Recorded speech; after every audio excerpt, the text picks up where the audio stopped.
It all began on a Tuesday morning, the kind of day that usually starts with peace and quiet. I stepped outside onto my porch, holding my favorite mug filled with hot coffee, ready to enjoy the calm before the chaos of the day hit. The air smelled fresh, and the sun was just beginning its climb into the sky. But as I looked down at my front yard, my heart sank.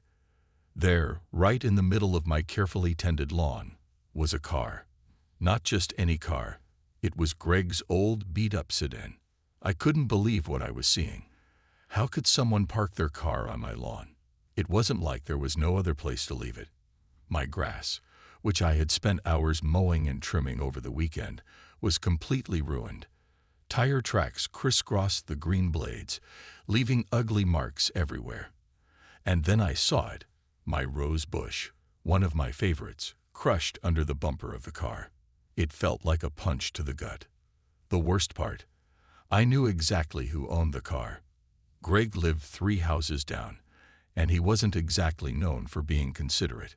He was the kind of neighbor who always seemed to think rules didn't apply to him. Last summer, he threw a loud party that went on until the early hours of the morning, leaving trash scattered across the neighborhood. Another time, he installed these blindingly bright floodlights that made it impossible for anyone nearby to sleep. So, finding his car on my lawn wasn't entirely shocking, but it still made me furious. I stood there staring at the scene, unsure of what to do next. Part of me wanted to march straight over to Greg's house and demand an explanation. But another part of me hesitated. Maybe there was a reason. Maybe it was some kind of emergency. I shook my head at the thought. Even if there was a good reason, he should have asked first. You don't just park your car on someone else's property without permission. That's not how things work. Before I could decide on my next move, something caught my eye. A bright orange sticker slapped across the windshield of the car. My stomach dropped as I read the bold letters. Tallaway Zone. Oh no, this wasn't just a case of bad manners anymore. If I didn't act quickly, the towing company would show up, and Greg's car would be hauled away. I felt torn. On one hand, I wanted to teach Greg a lesson. He needed to understand that his actions had consequences. But on the other hand, calling a tow truck felt extreme. Wasn't there another way to handle this? Maybe I should give him a chance to fix things first. After all, everyone deserves a second chance, right? With a deep breath, I decided to try reaching out. I grabbed my phone and dialed Greg's number.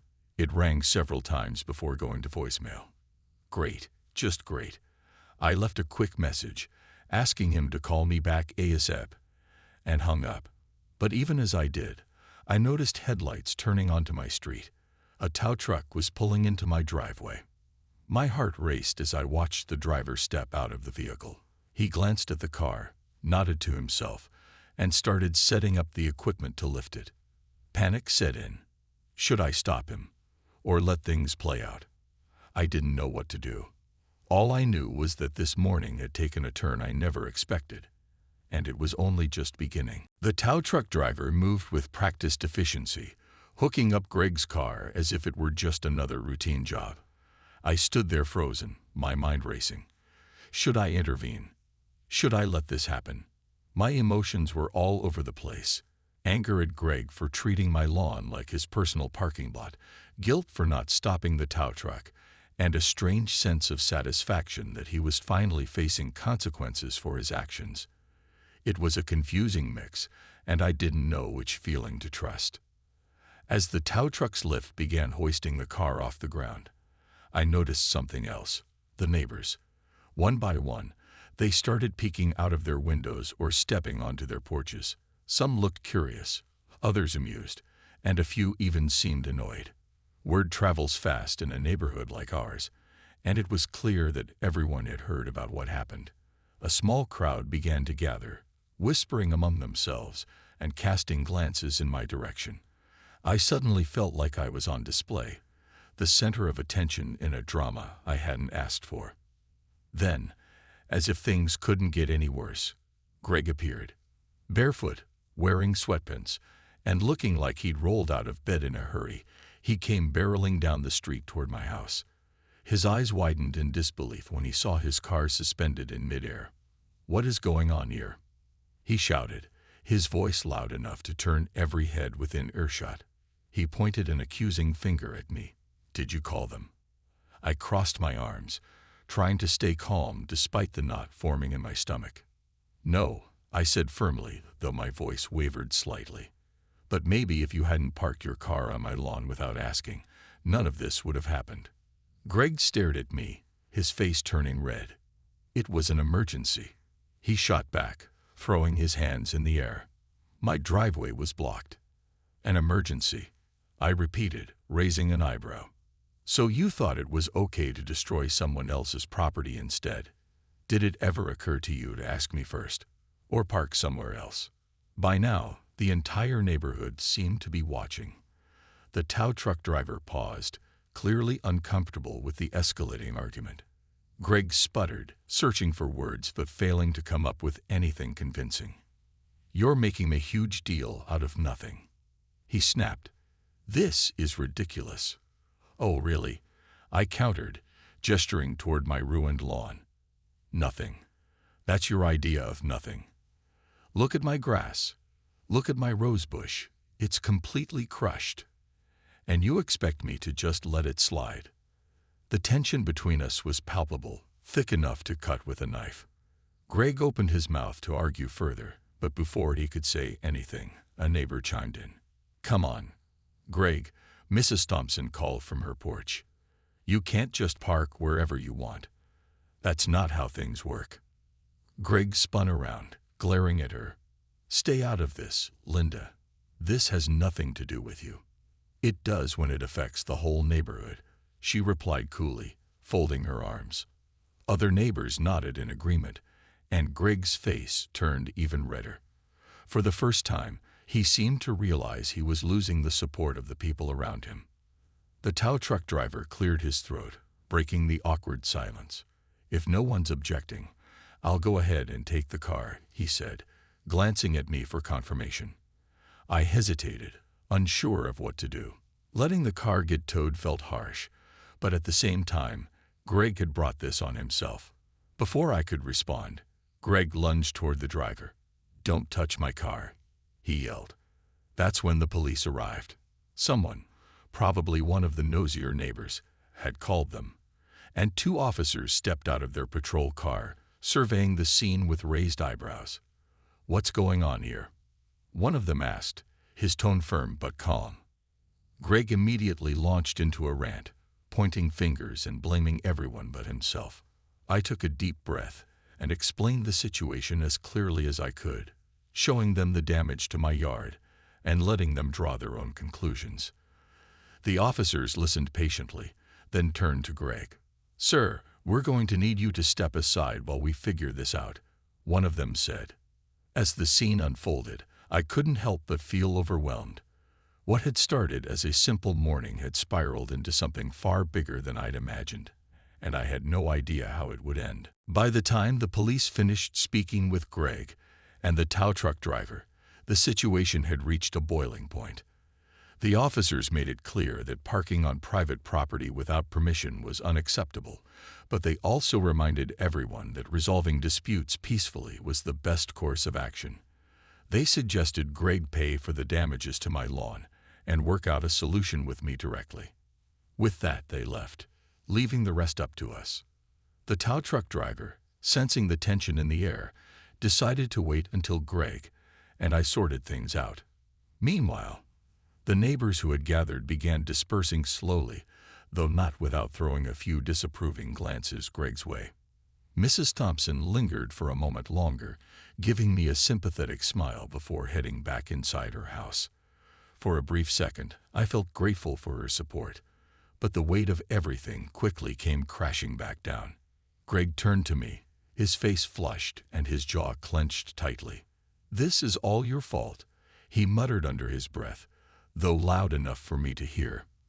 His words stung, but I refused to let him shift the blame onto me. "My fault," I replied, my voice steady despite the anger bubbling beneath the surface. "I didn't park my car on your lawn. I didn't crush your flowers or tear up your grass." You did this, not me. He ran a hand through his messy hair, looking frustrated and embarrassed.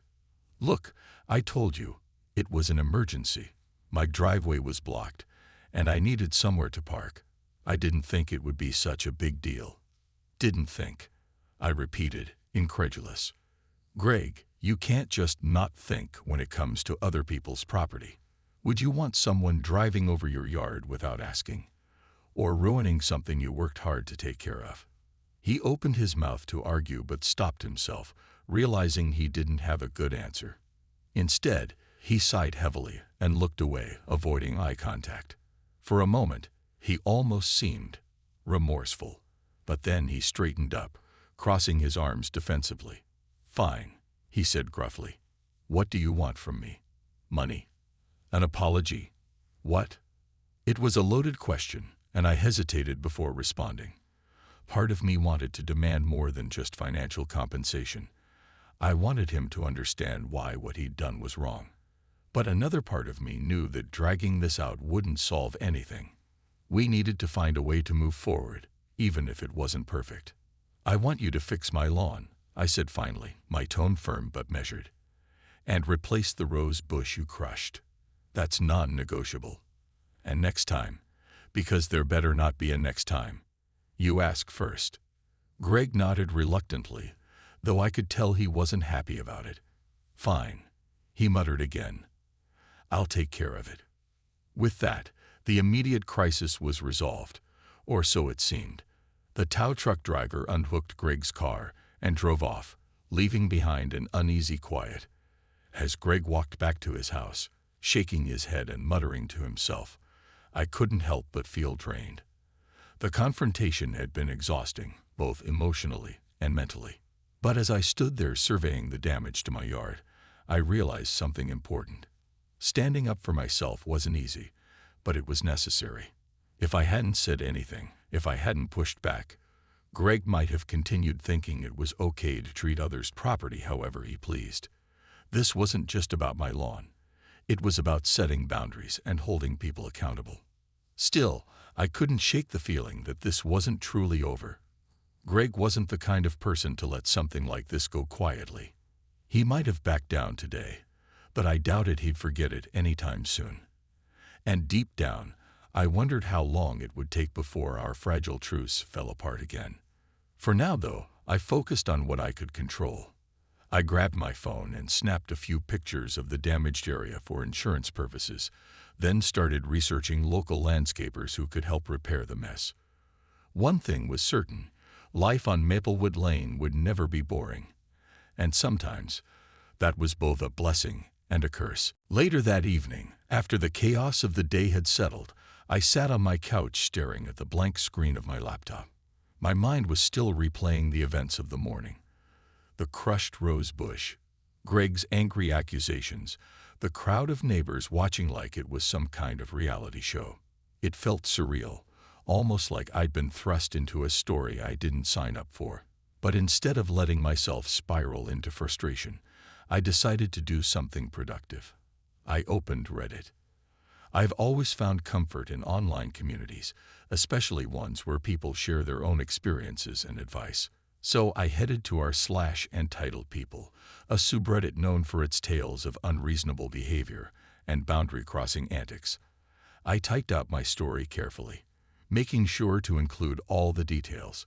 Greg parking on my lawn, the ruined garden, the tow truck drama, and even the police showing up. By the time I hit post, I wasn't expecting much. Maybe a few comments agreeing with me or offering sympathy. What happened next, though, blew me away. Within minutes, my posts started gaining traction. Comments poured in faster than I could read them. Some users were outraged on my behalf, calling Greg every name under the sun. Well, politely, since this is Reddit. Others shared their own horror stories about entitled neighbors who thought rules didn't apply to them. One person wrote about a neighbor who regularly parked their RV in front of their house without permission, while another talked about someone who let their dog dig holes in other people's yards. Reading through these stories made me feel less alone. It seemed like everyone had dealt with a Greg at some point in their lives. but not all the responses were supportive. A handful of commenters criticized me, saying I should have warned Greg before letting his car get towed. "You could have handled it better," one user wrote. "Impounding someone's car over a lawn infraction seems extreme." At first, their words stung. Was I really in the wrong here? Had I overreacted by calling the tow company? As I scrolled further, though, I noticed a pattern. Most people agreed that while towing might have been harsh, Greg's actions were far worse. "This isn't just about a car," one commenter pointed out. "It's about respect. Would you walk into someone's living room and make yourself at home without asking? Probably not. So why is it okay to treat their yard like your personal parking lot?" That comment stuck with me. It perfectly captured what I'd been feeling but couldn't quite put into words. This wasn't just about a patch of grass. It was about setting boundaries and standing up for yourself when someone crossed them. The discussion grew heated as more people joined in. Some argued that Greg deserved everything he got, while others suggested mediation might be a better solution. There were debates about property rights, entitlement culture, and whether forgiveness should play a role in situations like this. The thread became so popular that it reached the front page of the subreddit, drawing attention from users outside the usual community. People who didn't even live in neighborhoods with HOAs weighed in, sharing their thoughts on how conflicts like mine should be resolved. Despite the mixed opinions, one thing was clear. My story had struck a nerve. It resonated with people because it touched on universal themes: respect, accountability, and the challenges of coexisting peacefully with others. Even though the conversation sometimes veered toward arguments, it gave me a sense of perspective. Yes, dealing with Greg had been stressful and infuriating, but I wasn't alone in navigating these kinds of issues. Everyone has a Greg in their life, and everyone handles them differently. By the time I closed my laptop, I felt a strange mix of emotions. On one hand, I was grateful for the overwhelming support and validation from strangers who understood where I was coming from. On the other hand, I knew the real-world implications of the situation weren't going away anytime soon. Greg hadn't apologized sincerely, and I doubted he ever would. He might try to retaliate later, or worse, escalate things further. Still, reading those comments reminded me of something important. I had done the right thing. Standing up for myself wasn't easy, but it was necessary. And maybe, just maybe, Greg would learn something from this too. The next morning, I woke up half expecting everything to feel different. After all, the drama with Greg had dominated my thoughts for nearly 2 days now. But as I stepped outside to check on my yard, I realized nothing had changed, except maybe the growing pile of stress in my chest. The tire tracks were still there, cutting jagged lines through the once pristine grass. My rose bush lay mangled and lifeless, a stark reminder of what had happened. And then, just as I was about to head back inside, I heard it. Loud, determined footsteps coming up my driveway. I turned around to see Greg stomping toward me, his face flushed and his eyes blazing with anger. For a moment, I thought he might actually explode right there on the spot. "You humiliated me," he shouted, jabbing a finger in my direction like it was a weapon. "Do you know how much it costs to get a car out of impound? Not to mention the damage to my reputation." His words caught me off guard, not because they were unexpected, but because they were so completely self-centered. Here he was, complaining about his problems, when he hadn't even acknowledged the mess he'd made of my property. I took a deep breath, reminding myself to stay calm. Losing my temper wouldn't solve anything. "Humiliated you," I repeated, raising an eyebrow. "Greg, you parked your car on my lawn without permission. You destroyed my garden. If anyone should be talking about humiliation, it's me." He sputtered, clearly unprepared for that response. It was an emergency. He insisted again, as if repeating the same excuse would somehow make it more believable. "And besides, why didn't you warn me before calling the tow truck?" "That's cold." "Warn you?" I shot back, incredulous. "You mean after I found your car sitting on my grass, ruining everything?" How exactly was I supposed to warn you when you weren't answering your phone? For a second, he looked guilty, or at least uncomfortable, but just as quickly, his expression hardened again. "This isn't over," he muttered darkly. "You'll regret this." His words sent a chill down my spine, though I tried not to show it. Was he threatening me? Or was he just lashing out because he knew he was wrong? Either way, I wasn't about to let him intimidate me. "If you're thinking of retaliating or causing more trouble," I said firmly, "just remember that everyone saw what happened yesterday, including the police. Do you really want to escalate this further?" Greg hesitated, his jaw tightening. He opened his mouth to say something, then closed it again, clearly struggling to come up with a comeback. Finally, he let out a frustrated growl and stormed off, muttering under his breath about filing a complaint with the HOA. As I watched him go, I felt a mix of relief and unease. On one hand, I was glad I hadn't backed down, even when he tried to turn the tables and act like the victim. On the other hand, I knew this wasn't truly over. Greg wasn't the kind of person to let things slide, especially when he felt wronged, even if he was the one who started it. His threat to involve the HOA only confirmed that we were heading for another showdown. And soon. Later that afternoon, I decided to prepare for whatever came next. I pulled out my phone and drafted a detailed email to the HOA board, explaining the entire situation from start to finish. I included photos of the damage to my yard, screenshots of our heated exchange, and even a link to the Reddit thread where strangers had overwhelmingly sided with me. If Greg planned to paint me as the villain, I wanted to make sure the truth was on record. By the time I hit send, I felt a small sense of control returning. No matter what Greg did next, I knew I had evidence and support on my side. Still, as I sat there staring at my screen, I couldn't shake the feeling that this neighborhood drama was far from resolved. Whatever happened at the next HOA meeting, one thing was certain: it was going to be interesting. The day of the HOA meeting arrived, and I could feel the tension in the air before I even stepped foot into the community center. The room was already buzzing with whispered conversations when I walked in, holding my folder filled with evidence, photos of my damaged lawn, notes from our arguments, and the Reddit thread that had blown up online. People glanced at me as I took a seat near the front, some offering sympathetic smiles while others avoided eye contact altogether. It was clear that word about the incident had spread far beyond just Greg and me. When the meeting finally began, Lisa, the HOA president, took her place at the head of the table. She looked around the room, clearly aware of the elephant in the corner. "We have a few items to discuss today," she started cautiously, flipping through her agenda. But before she could dive into anything else, Greg stood up, his face red and his hands clenched into fists. "This is ridiculous," he blurted out, pointing directly at me. "She's making this whole thing into something it's not. My car got towed because of her, and now she's dragging my name through the mud all over social media." The room erupted into murmurs.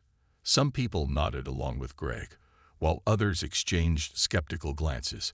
I stayed quiet, letting him dig himself deeper into his own hole. When the noise died down, Lisa turned to me. "Do you want to explain your side?"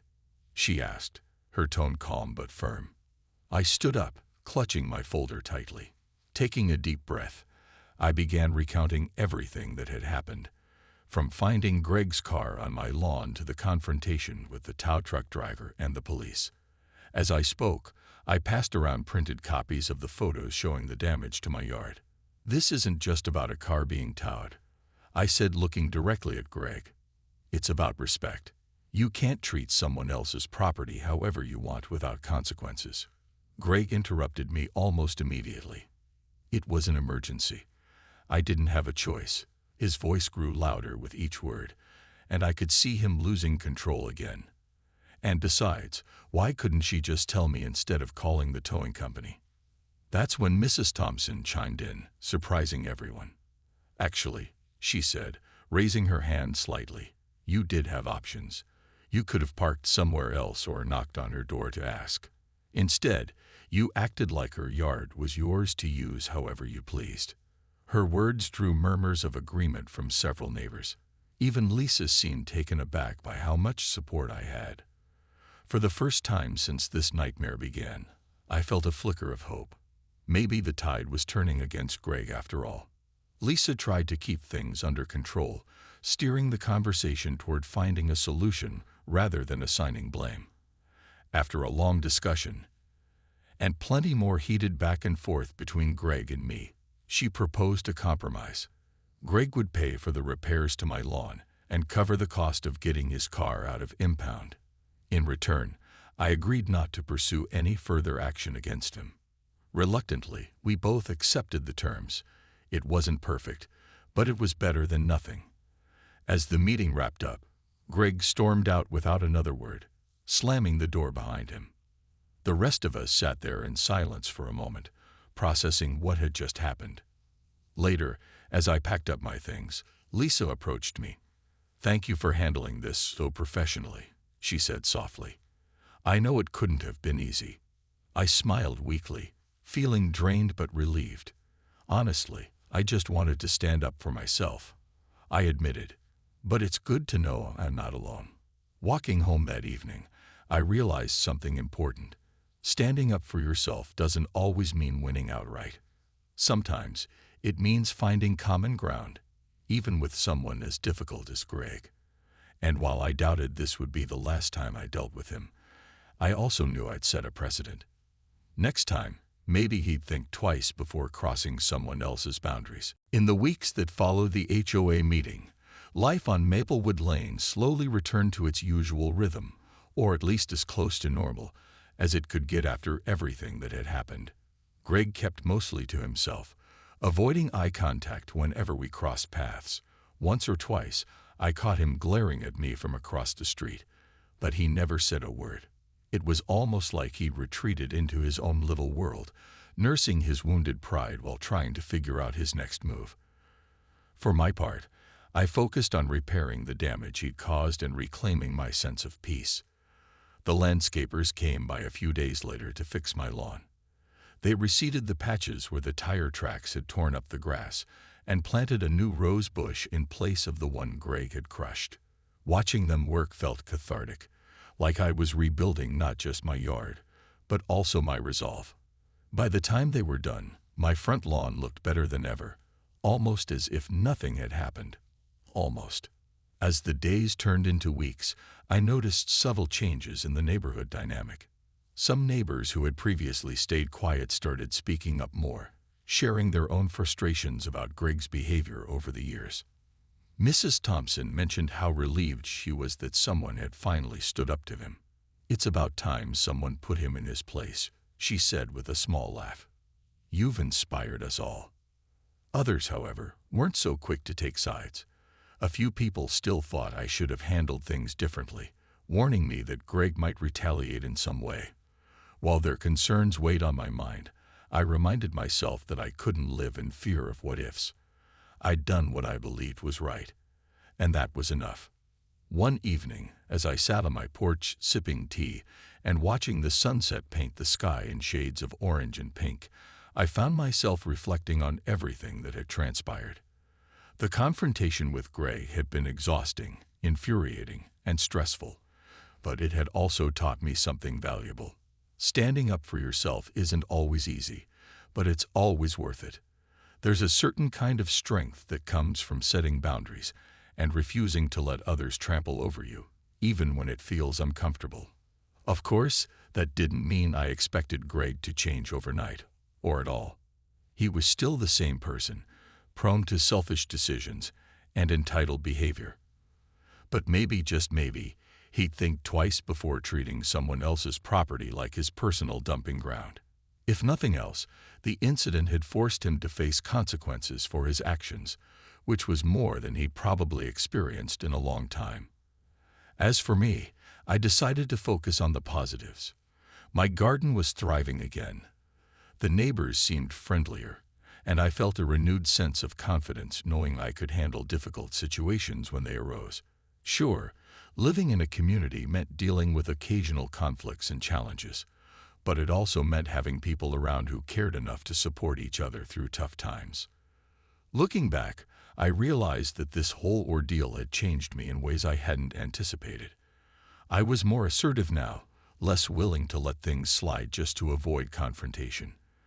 At the same time, I understood the importance of finding balance, of standing firm while leaving room for compromise. Life is messy, unpredictable, and sometimes downright frustrating.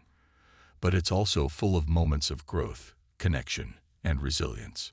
And so, as I watched the stars begin to twinkle in the night sky, I allowed myself a small smile. Maplewood Lane wasn't perfect.